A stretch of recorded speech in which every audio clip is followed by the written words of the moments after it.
guys, my name is Nora and welcome back to my channel.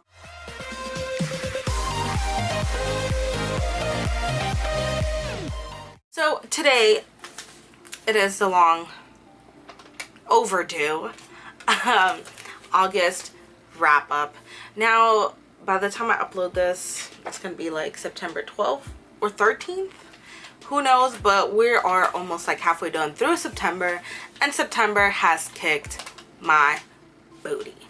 So it's been a long time. A lot of stuff is going on at work. This ridiculous Hurricane Dorian, thank goodness it literally swerved us, so no harm was done, and I'm super thankful for that. But I've had to unpack my whole house, which is a lot. So like, as you can see, like I kind of just threw my books over here. These are all my paperbacks. I should be getting a new shelf soon because I literally have no space. But all my books are organized kind of weird. I kind of like this little rainbow thing going on back there, which I kind of didn't even mean it, but it looks cute. So without further ado, we're just gonna jump into the books because I think I read like 12 books. And I read 5 5-stars. I read 3 4-stars. I read 2 3-stars, 1 2-stars, and unfortunately a DNF. It's not too unfortunate because I kind of want to pick it up eventually. Just, I didn't want to read it and I was getting bored. We will get to that book soon enough. So the first book that I actually have a physical copy because it's my boyfriend's book. It is Ready Player One by Ernest Cline. I actually have this copy because you know that there was a error print because his leg was super long. Hilarious.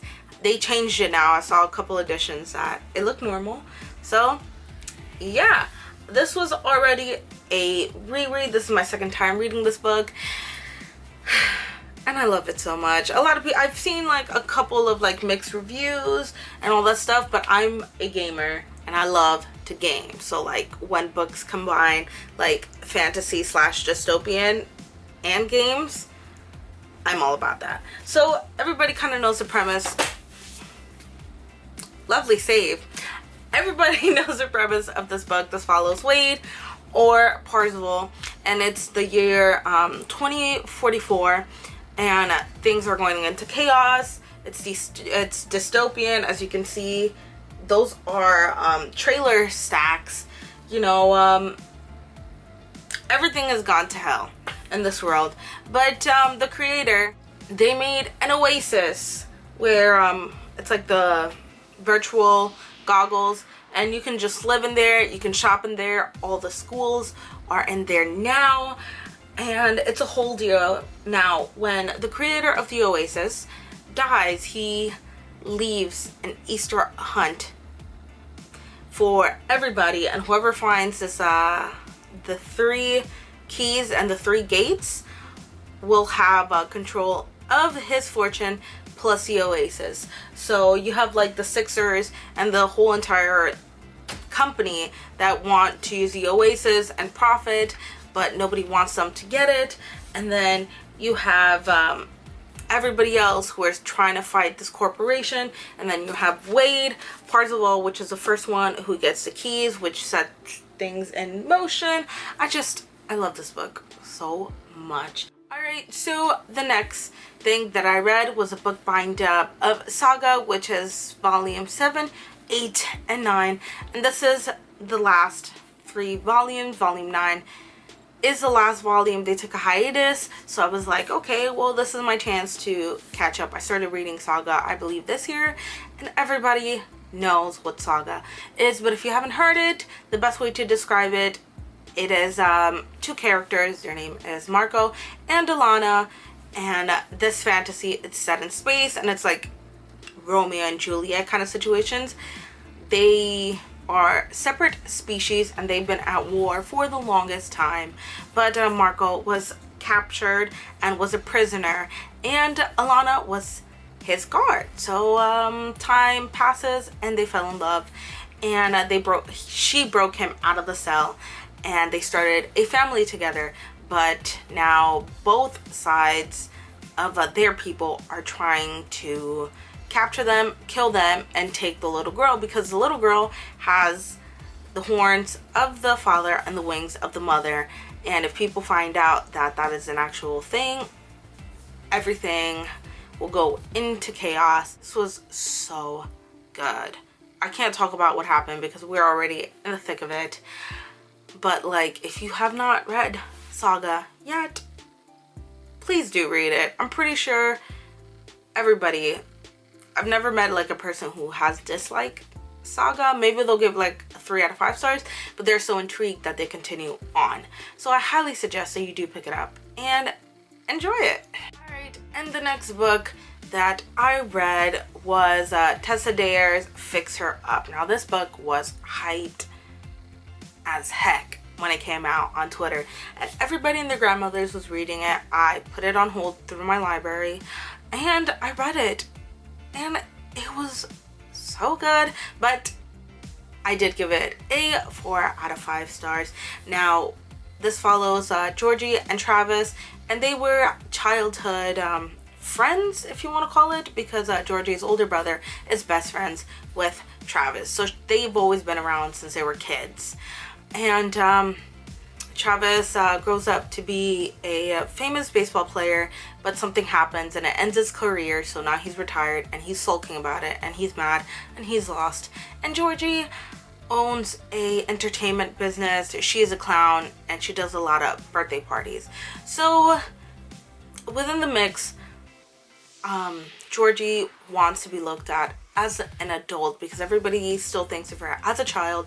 Even her family dismisses her. So she comes up with this crazy idea. Actually, she wasn't the one who come up with this crazy idea. I'm pretty sure Travis did. And they came up with the scheme of them trying to fake date so that people will see her as an adult. So this follows that story, and it goes from like I guess you can say like childhood friends to lovers kind of trope. I know everybody's now into like the friends to lovers kind of trope, and it's great. But the only thing that I had a problem with this was Travis. Now this is a romance story and the smut scenes were great, but I don't know, the way that he talked, like his inner monologue, I thought it was just kind of disturbing, because every time he would talk about her in his mind, it'd be like, oh, you know, I feel so possessive over her, I feel like protective over her. And it's like, buddy, no. Like, I get that you feel protective over somebody because like I just, it didn't sit well with me. Like, I'm protective of my friends and of my family because I do care about them and I will go ham on somebody, but like I can see why he's getting like protective over her, because, you know, he did this whole deal for her to, you know, her to grow up. But like at the same time, he's like, oh, I feel so possessive over her. Like, first of all, she's not an item to be possessed.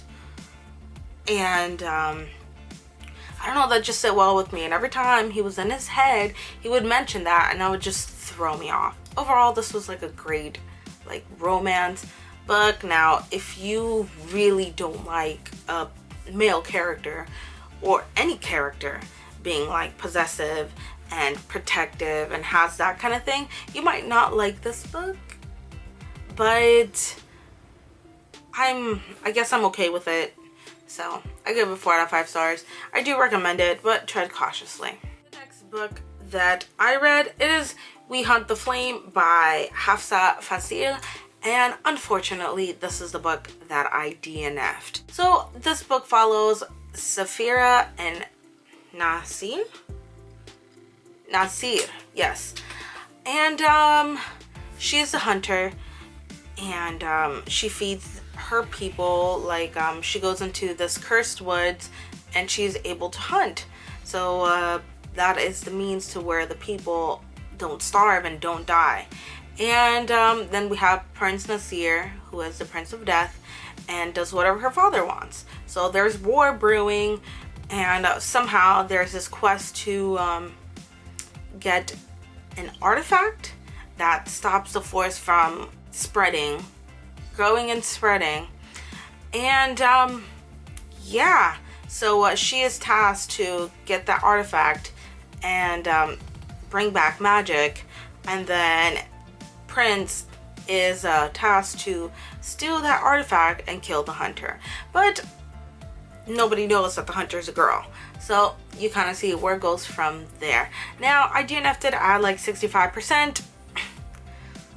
I don't know. I do know, but then I don't know. I want to continue on to the end so I can give it a fair rating, but like, I'm so bored. You know, like one of those books that you read and then you keep pushing your shelf. Yeah, no. You keep pushing yourself to read and to push, and then you kind of feel like this reading slump coming through like the back of your head, and it's like, I'm about to destroy your plans for August. And I was like, no, you are not.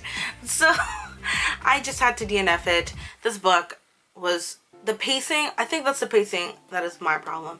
It is so slow.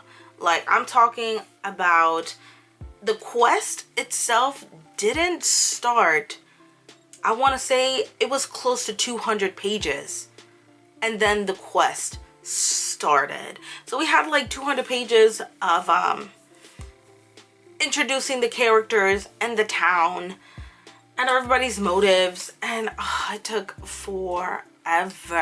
I will still be buying this book because one, the cover is beautiful, and two, I still do want to support the author because this is a debut novel. And even though like the pacing was slow, I thought that the writing was really, really good.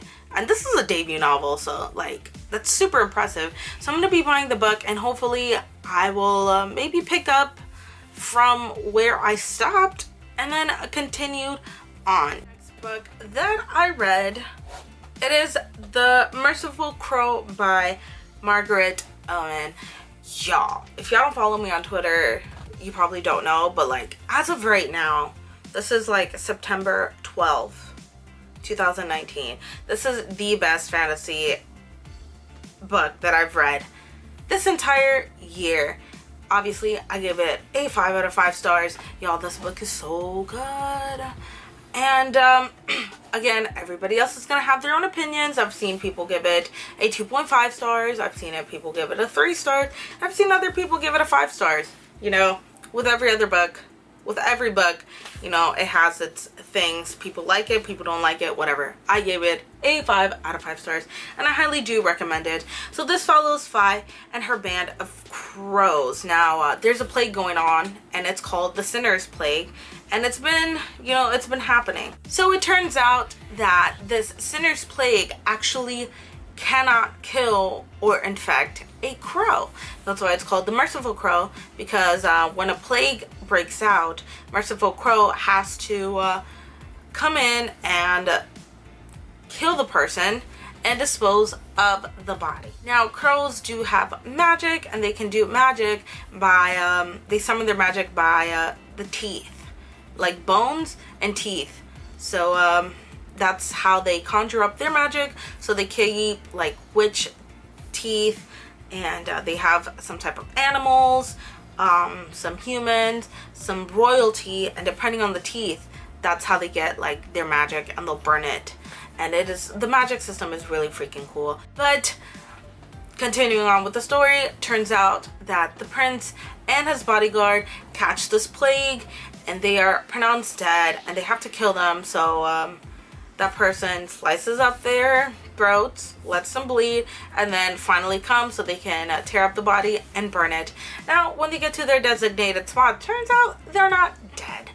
So the thing is that the queen is planning to kill the king so she can rule the kingdom, and she tried to dispose of the prince as well so she can be the sole ruler. So the queen has made a deal with the Oleanders to pretty much kill off the crows and torment them, and the crows make a deal with the prince that if they get the prince safely to their cousin's castle and they can reunite their force to fight the queen, then they will be protected forever from the Oleanders. So that's where the story starts. I know it sounds kind of like difficult and weird, but the story is so good. So the next book that I read, it is The Right Swipe by Alicia Rye, and it was so good. I did not expect to love this as much as I did, but my god, I freaking love this book. And this follows Rhiannon, or Rhi, and Samson. Now, Rhi made this online, not online, but like app for dating, and it's a competitor to many of them, and turns out that one of the competitors, it's her ex-boss, aka her ex-boyfriend. So she left because of a certain situation that made her uncomfortable, and she started her own company, and now this company is booming. Now, a couple months ago, you know, she decides to actually use her app, and she meets this guy, and they have this one night super hot, amazing fling, and then turns out that the next day he ghosts her. So like, she is so upset and she can't even believe it, and she is pissed, and she literally cannot get over it. And jumping back to the present time, there's this huge convention, and another old school company, which is the thing that started this online dating, is coming, and she wants to buy this company.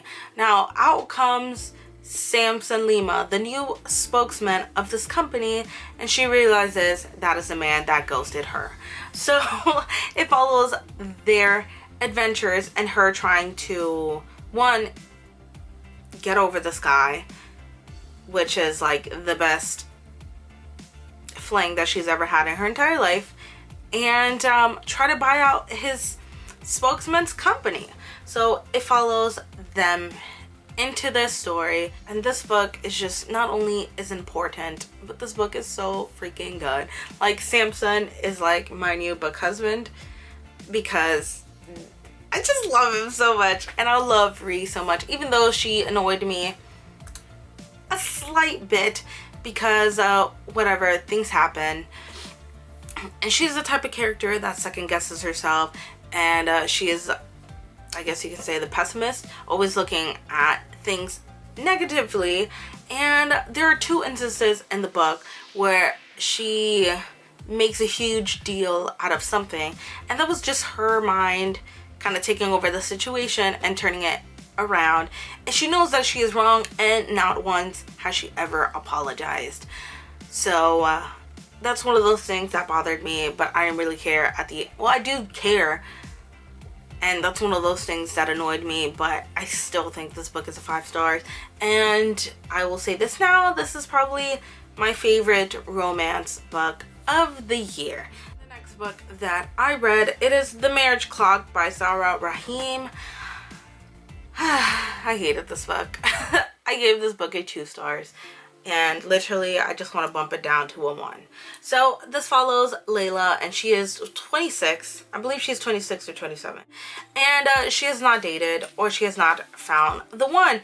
Now, within traditional Indian cultures, you know, they literally, you know, they want to marry off their kids because they think that it is a duty. And, you know, the parents want grandchildren, and they're getting really impatient. So there's that story. And come to find out that they literally give Layla an ultimatum. By their anniversary, which is like in a couple months, either she finds, you know, the one that she wants to marry, or they're gonna set her up to an arranged marriage. Now, you know, Layla has these expectations. She has this list of things that she wants, and the list is like 46, maybe like 50 things that she wants in a guy. You know, he has to be like sexy, and he has to be confident, and he has to do this, and he has to do that, and blah blah blah blah blah. And you know, she just wants to fall in love Bollywood style, you know, with a guy who is swoon worthy and all that stuff. Now she goes on like several like blind dates to see if she can, you know, find the one, and her parents set her up with a bunch of other people. And that is kind of like the fun aspect of the book. She's an independent girl, I guess. She wants to be an independent girl and she wants to be like girl power, but there's like this certain incident where, you know, they're in the dinner and then the guy, you know, decides that, you know, it's 2019, let's split the bill. And this girl goes into a monologue like, oh my god, I can't believe he said that, you know, that is not chivalrous, he should pay for the bill. And it's like, so I was like, what? So I feel like this book just has this like backwards thinking, and it's so annoying. And there's like certain situations that happen and I'm like, girl, this read like a YA book, like a younger YA book, but she's 26. You know, this is supposed to be, maybe you can call it like a new adult / adult romance, and this read like a younger YA. So I'm like, oh my god, are you serious? I love the book cover. Like, the book cover is my favorite thing about this. Alright, the next 3 books that I read, it is Jana of the Dawn volumes 8, 9, and 10. And if you have not been watching my wrap-ups for the last couple of months, I am Jana of the Dawn trash, and I love this manga so much, and I am obsessed with the characters, I am obsessed with the manga, and I cannot stop talking about this manga. Y'all, it's so good! I've given every single volume 5 stars, and I have no regrets whatsoever. So this follows Jana, Princess Jana, and it follows Prince Suan, and it follows her bodyguard, Hawk. And you know, she's really dainty, she's really spoiled, and she just lives in the palace, has no idea what the hell is going on. And she is in love with Prince Suan. So he comes over for her 16th birthday, and she tells her father that that is the man she wants to marry. And the father is like, no, you have no idea what you're talking about. He's not the greatest. And she's like, no, you know, father, you know, she goes to seek him to tell him that, you know, that is the man, and she will not take no for an answer. And when she opens the door, she sees Suan killing her father. So she has to flee with Hawk, and Suan turns king, and now they are out on the run. And there's a prophecy in play that when you unite the 4 dragons, something evil is going to get released, and you need the 4 dragons to fight whatever's going to happen. Now, I know that sounds super complex, but like, it's really not, and it's great. The next 2, or the final books that I've read, are going to be comics, and one of them is Self-Made Volume 1.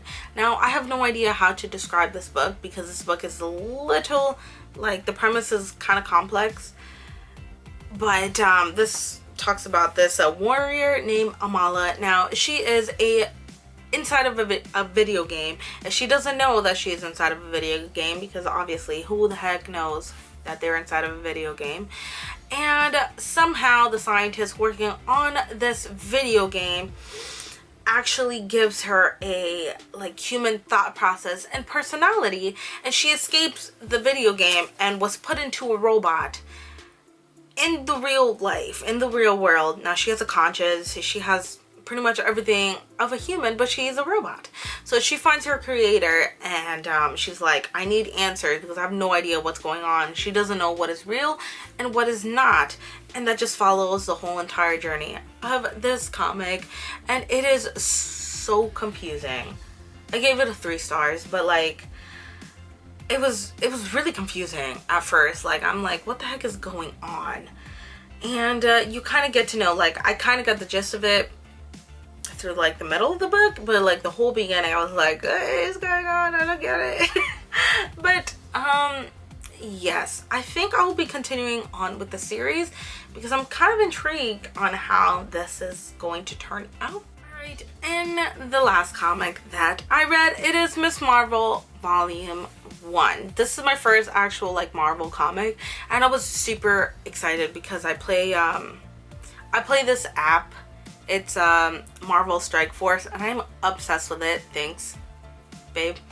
He got me obsessed with it because he really loves it. Man, if y'all like Marvel, do download the game and let me know if you even have it, because it's so freaking good. So this is her origin story, but what is it, Kamal? That's her name? Kamala. Kamala is a Muslim superhero with some representation. A1 sauce, y'all. Like, I'm super excited, and she's one of my favorite characters to play with within the game. So I was like, you know what, I want to find out more about her. Unfortunately, I give this a 3 out of 5 stars. It was okay. Like, I believe this was a 2014 comic. Yes, it was a 2014 comic. So like, sometimes the art style, it was a little weird. It was weird. Like, sometimes it'd be like really nice, and then other times you literally have like 2 dots and like a smiley face because of a certain angle, and I was like, what's going on there? Like, And the thing about it is that Kamala, or Miss Marvel, is an Inhuman. So she got, you know, these powers where, you know, she can stretch out, I guess, her body parts, or she can make them tiny, or she can make them large. So it's super cool, the power that she has, and I wanted to get to know a little bit more. But like, the way that she turns into an Inhuman, that was totally confusing. The villain there, I didn't really get. Like, this whole story was, it was a little bit cloudy for me. And there are some parts that I had no idea what the heck was going on. But I really like the family aspect. Like, the family was really involved in her life. And yeah, I don't know if I'm going to be continuing on with the series, but I kind of wanted to know how she turns into an Inhuman, and this was the volume for it, and I still am not 100% sure. So I give this a 3 out of 5 stars, and I have no idea if I'm going to be continuing it or not. Alright, y'all, thank you so much for watching this video with me. That's my TV in the background. I'm trying to get my life together. I promise, y'all, I am. It's just been a little bit rough in the month of September. It's been like a week since I have filmed, which is really aggravating because I was kind of getting into the rhythm of filming, you know, or uploading twice a week. So now I have to start back on that. And yeah, so if you have any video suggestions or book suggestions or anything that you want to see from my channel, comment down below and I will do my best to do it. And thank you so much for watching this video, and thank you so much for subscribing to my channel. And if you've made it this far, you are the real MVP. I will see you guys next time. Bye.